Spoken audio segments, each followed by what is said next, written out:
Hey there, and welcome back to another video where I talk about whatever game I'm currently interested in. On today's menu is an up-and-coming game you may not know of called Vintage Story. Let's go on an adventure and find out what this game really is. When you first start the game, you're given the option to create a character with funny little instrument noises for their voice. You can also choose from different classes that give you different advantages or disadvantages for different aspects of the game. With console commands, you are able to change your class at any time, but you do need to put in a console command to do that. After you've made your character, you've discovered that you've been thrown into a world and you don't really know why or how you got there. The only real guidance you're given is to open your handbook, which has a lot of information and is going to be the #1 source of how you actually figure out to play the game. The handbook will tell you how to progress through all of the systems in the entire game for the most part, and you'll be spending a lot of time reading this book most likely. The first advice we're given is to collect cattails to make baskets to expand our inventory. But before we can do that, we have to make a knife, which requires us to find flint off of the ground. So let's try to make our first knife so we can actually start working towards our first goal. You might be thinking maybe the recipe is something like this, or maybe something like this. Probably at this stage, you're going to begin to realize how much interaction this game actually requires out of the player. So if you would like to make a knife, you first have to get 2 pieces of flint and place one on the ground and nap the other with another piece of flint in order to actually create the shape of a knife. Once you have this actual piece of a knife blade, you can attach it to a stick to make an actual knife. This is generally how a lot of things work in the game. You have to actually craft them physically, which is really interesting. A lot of the time in this game, if you're going to be crafting something, you have to make the actual component parts and actually spend time on those components. Unlike Minecraft, where you can just get items by getting a couple basic materials, in this game you have to get the basic materials and then use those to progressively increase the complexity of your tools. As night comes closer, we have gathered a bunch of basic materials and we should probably make some kind of shelter and maybe a fire. Getting a wood plank house or a cobblestone house isn't really going to be an option on our first night, so we will go for the easiest house we can make, which is just out of grass, also called thatch. This is pretty much the basic and most easiest building block in the game. So how do you actually make a fire? Well, it's not something that you make in your inventory in the crafting window. You'll have to take your grass, place it on the ground, and then add firewood, which you can get from splitting logs with an axe. Although splitting logs you can do in your inventory, but I hope they actually change that later on. So once you've placed your wood and grass, you need some way to actually start the fire. In order to start fires early on in the game, you'll need a fire starter, and the most basic one you can make with just 2 sticks and 1 piece of grass. This fire starter is really easy to make, but it's also not that great. You may find yourself spending maybe 10 attempts trying to start a fire sometimes.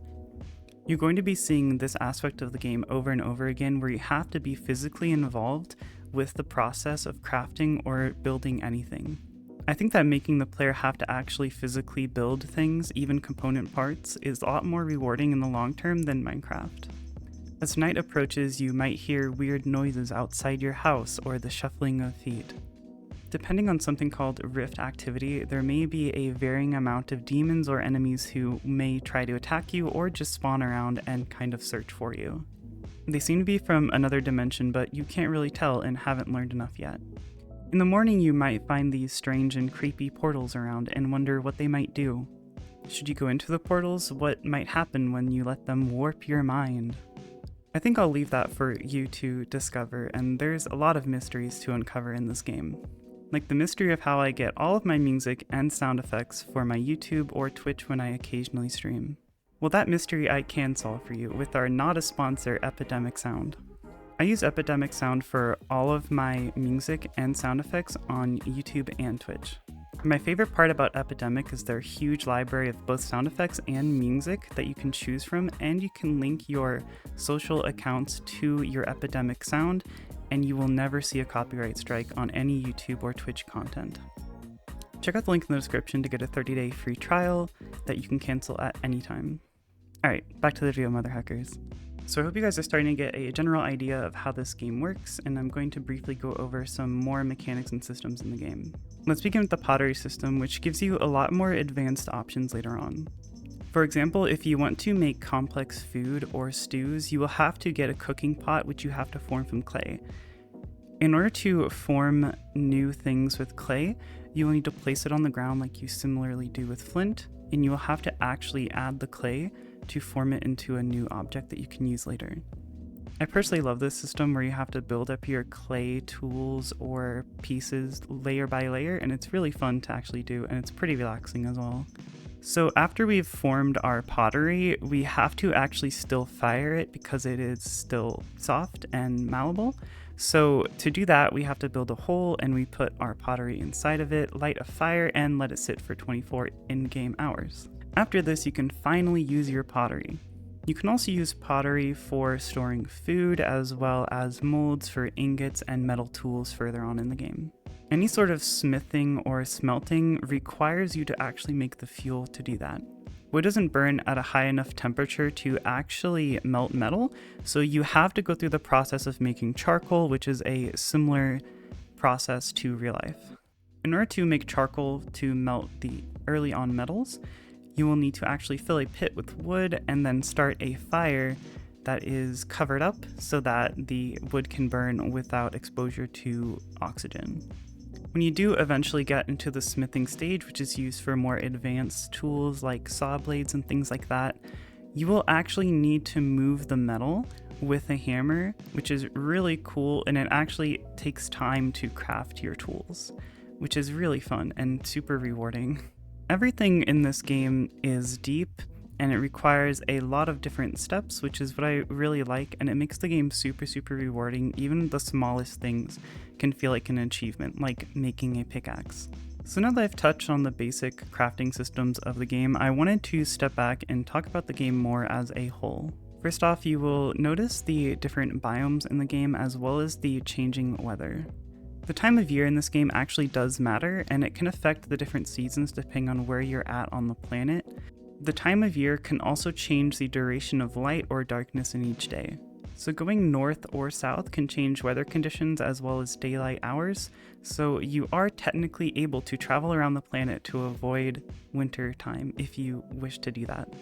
There are a lot of habitable environments, but there are just as many harsh environments such as deserts and really cold biomes of snow.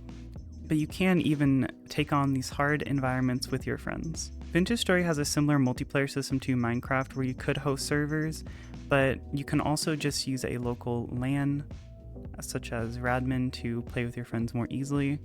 Getting into multiplayer with my friends was pretty easy. We just had to install a LAN network VPN, and you can just press one button to open your network. It tells you which IP to send your friends, and it's that easy. You and your friends are able to place all kinds of items on the ground, which is super fun to actually do. For example, if you do not need your axe for that day, you can just lean it against a wall inside of your house, and that frees up your inventory slots. You can also place bowls or other equipment that you might not need on shelving when you don't actually want to use it. I think that this aspect makes the game pretty immersive because you have to actually think about how you're going to store all of your items, and you have to actually physically store them somewhere, not just in an inventory slot in a chest. In a way, I think that this design is very human, even though it sounds like a meme, but it actually is. You can do what you naturally would do in real life, and that's a lot of how this game works. If you think about what you should do in real life, that's generally what you should do in this game. I also wanted to mention the mechanical devices in Vintage Story, which can get pretty complicated as well. Some processes in the game can be automated with the uses of mechanical devices such as windmills.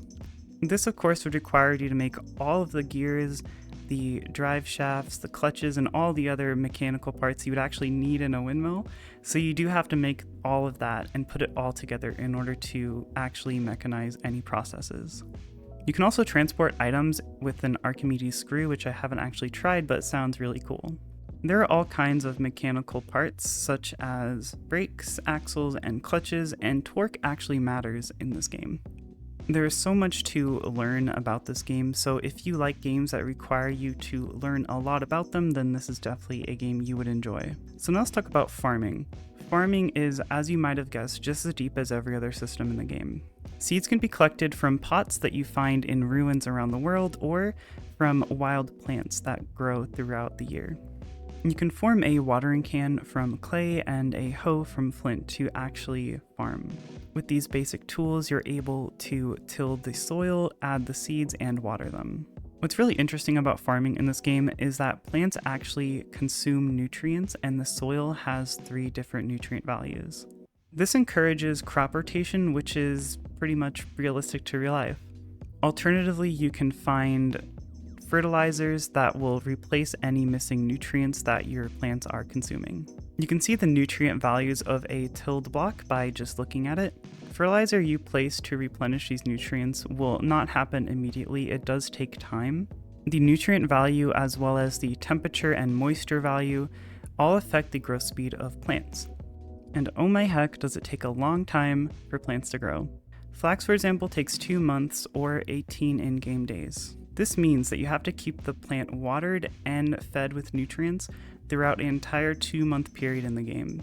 All of this while avoiding temperatures that might damage or reduce the production of your crops.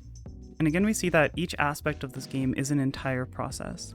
I think that's how I would define the survival aspect of this game. Everything in this game requires time and effort, and nothing is really given to you for free. I think that's probably my favorite aspect of this game. In Minecraft, if a friend were to give you a diamond pickaxe, that's cool and everything, but it doesn't really take much time or effort to get a diamond pickaxe in Minecraft. You can easily do that within an hour. And even if you spend time getting those ingredients, to craft a pickaxe for your friend is super easy. It doesn't require any effort at all. You just put the ingredients into a crafting table and there you go, you have a pickaxe. In contrast, a steel pickaxe in Vintage Story is a huge deal. Someone had to go through the long process of making fuel to actually smelt everything needed for that pickaxe. They had to have made an anvil, an entire manufacturing process, and they had to actually manually move the metal and shape that pickaxe. This means that the amount of time and effort spent on a single pickaxe in Vintage Story is 10 times more than Minecraft, and someone actually had to spend their time creating it, not just instantly poofing it out of air. Every tool in Vintage Story is a product of someone's effort and time. This also applies to building. Vintage Story allows you to chisel blocks so you can make any design that you want. You could spend hours building a cabin where you chisel every single detail to perfection. You will need to smelt glass for your windows. You would need to get wood and create a metal saw out of the smelting process to make planks for your walls. Every single block that you make and every single tool you make is a reward for your effort and time spent, and the process of learning how to make those things. If you want a game with instant gratification, this is probably not the game for you. This is about long-term reward. This game is about stages and working for the things around you. You can feel a sense of accomplishment at building a tool or a house, or even just making bread is actually an achievement in this game. Everything is an achievement in this game because it requires your time and effort. There's also a committed and caring dev team behind this game. They have a game that they want to make and they've gone out to make it and they are still working on it. This game is still somewhat small, but over the recent months it's been getting a lot more of attention. So where can you get your hands on Vintage Story? Well, it's not on Steam. You can get it off of their website like the original Minecraft, or you can also download it on itch.io. Personally, I use their website where you have to make an account for their website as well as a game account. There is so much more to talk about in terms of this game, so if you want to see more videos about Vintage Story, give this video a like and I'll make some more. If you have any questions or want to talk about anything, make sure to hit up the comment section for that. And thank you guys for your donations through Patreon, our Discord server subscriptions, and Twitch. Links for all of my social as well as our Discord and Patreon will be in the description. Thank you guys so much for watching and I'll catch you next time. Good night.